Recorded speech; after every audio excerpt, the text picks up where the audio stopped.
কেমন আছো তোমরা সবাই? আশা করি তোমরা খুব ভালো আছো। আজকের একটা ছোট্ট মিনি ব্লগ তোমাদের সকলের জন্য।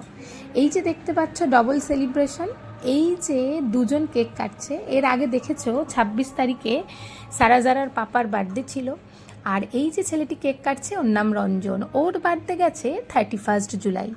তাই ওর আর সারাজারার পাপার একসাথে দুটো কেক এনে অফিসেও কিন্তু একটা সেলিব্রেশন করা হয়েছিল। অফিসটা কিন্তু আমাদের সেকেন্ড হোম, আমরা দিনের বেশিরভাগ সময় এখানে কাটাই। তাই এই অফিসের কলিগদের সাথেও আমাদের যথেষ্ট ভালো আত্মিক সম্পর্ক আছে। কেমন লাগছে সিস্টার্স ভাইবের এই ছোট বড় ব্লগগুলো অবশ্যই কমেন্ট করে জানিও। তোমাদের অফিসেও এরকম সেলিব্রেশন হলে সেটাও কমেন্টে জানিও। আর নতুন হলে সাবস্ক্রাইব করো। দেখতে থেকো সিস্টার্স ভাইব উইথ মম। কাল আবার নতুন ব্লগে তোমাদের সাথে দেখা হবে। ভালো থেকো সবাই, আবার আসছি কাল।